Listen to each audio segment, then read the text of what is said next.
വേഗം വരുന്നവനായ യേശുക്രിസ്തുവിന്റെ നാമത്തിൽ ദൈനംദിന അപ്പം എന്ന അനുദിന വചനചിന്തയിലേക്ക് ഏവർക്കും സ്വാഗതം. ഇന്ന് യാക്കോബിന്റെ സമ്മാനം എന്ന വിഷയത്തെ ആസ്പദമാക്കി ചില കാര്യങ്ങളെ നമുക്ക് ചിന്തിക്കാം. അതിനാധാരമായ ഒരു വാക്യം വായിക്കാം. ഉൽപ്പത്തി പുസ്തകം 32 അധ്യായം 18 വാക്യം.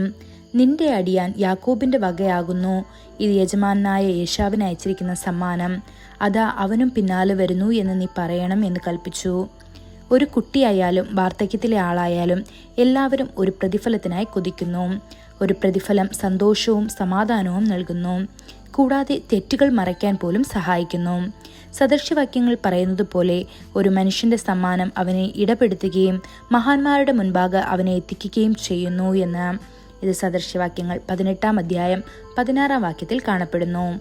യാക്കോബിന്റെയും ഏശാവിന്റെയും ബന്ധം കലഹത്താൽ അടയാളപ്പെടുത്തി. യാക്കോബ് വഞ്ചനയിലൂടെ ഏശാവിന്റെ ജന്മാവകാശവും അനുഗ്രഹവും നേടി. ഈ അനീതി ഏശാവിൽ ആഴമായ നീരസമുളവാക്കി. അവരുടെ പിതാവ് മരിച്ചപ്പോൾ യാക്കോബിനെ കൊല്ലുമെന്ന് അദ്ദേഹം സത്യം ചെയ്തത് ഉൽപ്പത്തി പുസ്തകം 27 അധ്യായം 41 വാക്യത്തിൽ പറയപ്പെടുന്നു. ഭയന്ന് യാക്കോബ് ഓടിപ്പോയി. ഏകദേശം 20 വർഷത്തോളം സഹോദരന്മാർ കണ്ടുമുട്ടിയില്ല. ഈ സമയത്ത് യാക്കോബും ഏശാവും അഭിവൃദ്ധി പ്രാപിച്ചു, കാരണം ദൈവം അവരെ അനുഗ്രഹിച്ചു. എന്നിട്ടും യഥാർത്ഥ സമാധാനം അവർക്ക് ലഭിച്ചില്ല. ഒടുവിൽ യാക്കോബ് വീട്ടിലേക്ക് മടങ്ങാൻ തീരുമാനിച്ചപ്പോൾ അനുരഞ്ജനം ആവശ്യമാണെന്ന് അവൻ അറിയാമായിരുന്നു. അവൻ എങ്ങനെയാണ് തയ്യാറായത്? അവൻ പ്രാർത്ഥനയിൽ കർത്താവിനെ അന്വേഷിച്ചു, ദൈവസന്നിധിയിൽ തന്റെ ഹൃദയം പകർന്നു. അടുത്തതായി ഏശാവിന്റെ ഹൃദയത്തെ സമാധാനിപ്പിക്കാൻ അവൻ സമ്മാനങ്ങൾ മുൻകൂട്ടി അയച്ചു. ഒരു ബന്ധുവുമായോ സുഹൃത്തുമായോ നിങ്ങൾക്ക് കയ്പ് അനുഭവപ്പെടുകയും വർഷങ്ങളായി പരസ്പരം സംസാരിക്കാതിരിക്കുകയും ചെയ്യുന്നുവെങ്കിൽ നിങ്ങൾ യാക്കോബിന്റെ മാതൃക പിന്തുടരണം. ആത്മാർത്ഥമായ പ്രാർത്ഥനയും വിനയമുള്ള ഹൃദയവും തകർന്ന ബന്ധങ്ങളെ പുനഃസ്ഥാപിപ്പിക്കും. ഏശാവിനെ കാണുന്നതിന് മുൻപ് യാക്കോബ് ഏകാന്തതയിൽ ഒരു രാത്രി ചെലവഴിച്ചു. കർത്താവിനോട് മല്ലിട്ടു. അവനൊരു അനുഗ്രഹത്തിനായി ആഗ്രഹിച്ചു. ദൈവം അത് അവന് നൽകി. അത് ഉൽപ്പത്തി പുസ്തകം 32 അധ്യായം 29 വാക്യത്തിൽ കാണാൻ സാധിക്കുന്നു. പിന്നീട് ഏശാവുമായുള്ള ബന്ധം നന്നാക്കാൻ പ്രതീക്ഷിച്ച് അവൻ ഉദാരമായ സമ്മാനങ്ങൾ മുൻകൂട്ടി അയച്ചു. അവൻ സ്വയം ചിന്തിച്ചു, ഞാൻ അവൻ്റെ മുൻപാകെ ഒരു സമ്മാനം അയച്ചവനെ സമാധാനിപ്പിക്കട്ടെ, അപ്പോൾ ഞാൻ അവൻ്റെ മുഖം കാണും, ഒരുപക്ഷെ അവൻ എന്നിൽ പ്രസാദിച്ചേക്കാം. ഇത് ഉൽപ്പത്തി പുസ്തകം 32 അധ്യായം 20 വാക്യത്തിൽ കാണപ്പെടുന്നു.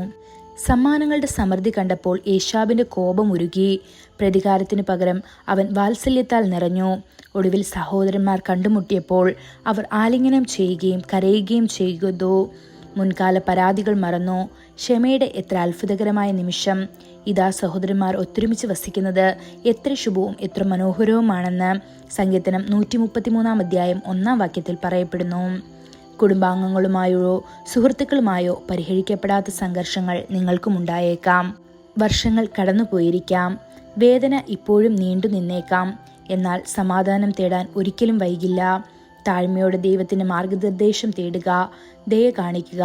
സ്നേഹം കയ്പിന് പകരം വയ്ക്കട്ടെ. അതിനായി ദൈവം നമ്മെ ഓരോരുത്തരെ സഹായിക്കുമാറാകട്ടെ. കൂടുതൽ ധ്യാനത്തിനുള്ള വാക്യം സദൃശ്യവാക്യങ്ങൾ 21 അധ്യായം 14 വാക്യം. രഹസ്യത്തിൽ ചെയ്യുന്ന ദാനം കോപത്തെയും മടിയിൽ കൊണ്ടുവരുന്ന സമ്മാനം ഉഗ്രകോപത്തെയും ശമിപ്പിക്കുന്നു. ഇന്നത്തെ ബൈബിൾ വായന രാവിലെ 1 ശമൂവേൽ 13-14 അധ്യായങ്ങൾ, വൈകുന്നേരം ലൂക്കോസ് 10 അധ്യായം 1 മുതൽ 24 വരെയുള്ള വാക്യങ്ങൾ. ആമേൻ. വാക്യങ്ങൾ